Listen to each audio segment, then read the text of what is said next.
The company and the union objectives are in alignment.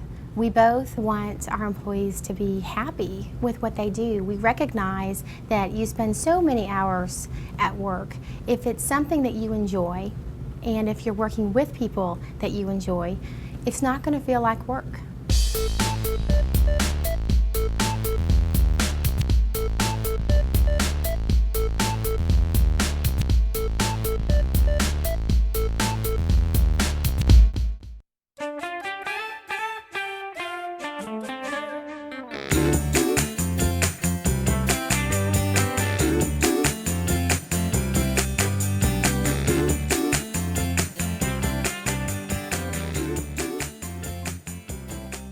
Since 1971, Southwest Airlines has been the most free-spirited and fun-loving airline in the United States.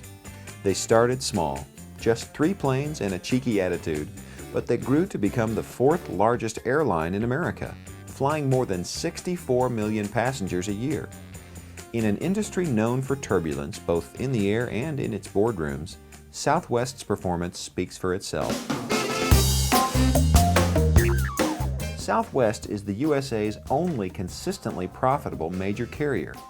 It has the best customer service record for baggage handling, for on-time performance, the least customer complaints, it canceled the smallest percentage of flights, has the best safety record, the lowest workforce turnover rate in the industry, and the best labor relations despite the fact that at 85% it is the most unionized.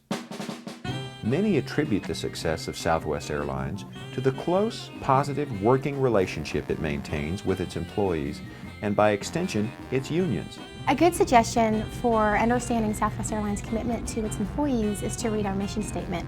It says that our employees will be provided the same concern, respect, and caring attitude that they are expected to provide to every external customer. Southwest stands out not only in the airline industry, but across all industries as an example of how labor and management can work together to achieve extraordinary results. Unfortunately, over the last 2 centuries in the U.S., for many labor organizations, this has been the exception rather than the rule. Formed initially to protect workers from intolerable work conditions, unions have historically helped employees gain specific workplace rights and benefits. Since the first labor union fell from power during the Haymarket Square Riot of 1869, many laws have been enacted leading to improvements in minimum wage, overtime, workers' comp, severance pay, child labor laws, and job safety. You've probably heard the name AFL-CIO. It stands for American Federation of Labor and Congress of Industrial Organizations. Originally 2 separate unions, they merged following the passage of the 1947 Taft-Hartley Act, which, among other things, outlawed the closed-shop agreements of the Wagner Act and gave power to the states for passage of right-to-work laws. Today, there are 68 national and international unions under this combined banner. One of the basic tools used in labor relations is the Negotiated Labor Management Agreement, better known as the labor contract. It sets the tone and clarifies the terms and conditions under which management and labor will function over a set agreed-upon period. However, just having a contract doesn't solve all problems. People can interpret things differently. If an employee has an issue, he or she files a grievance. Now, this doesn't mean the contract is broken. The vast majority are handled by the union rep or shop steward or immediate supervisor. If not settled at this level, the next step would be formal grievance procedures. Often, at this point, mediators are brought in. Mediators can only make suggestions, not decisions. Arbitration is similar, except that both parties agree that the arbitrator's decision will be binding. There are several tactics that are used in labor and management conflicts. Unions have the option to picket or go on strike. However, certain groups, such as doctors, police, and postal workers, are not allowed to go on strike. Options available to management include lockouts and the hiring of scabs or temporary workers. The 1990s saw unions decrease in membership due to global competition, shifts to service and high-tech industry, the growth of part-time workers, and changes in management philosophies. So at this point, we understand the history of labor and management and we understand how they interact. What we don't understand is why has Southwest been so uniquely successful? We found part of the answer to that question at the Southwest University for People. Seriousness we've seen in other activities where either this person or this person finally got frustrated and either threw it at the guy over here because they were so jealous and he was getting feedback, or they've gone like this and thrown it behind their heads at their own team members. We offer a number of different courses for our employees at Southwest. Every employee who's hired comes to the university for a new hire training course to help folks understand where we've been as a company, where we are now, and the importance that they are playing in the future of Southwest. After all, we're talking about the airline industry, which has witnessed over 100 bankruptcies since 1978. A quick visit to the university's airline graveyard helps Southwest employees to keep this in mind. We bring our new employees here to take a look at some of the former airlines that are not with us any longer. These typically were very effective, very large, very profitable airlines, and so this is very humbling for us to recognize.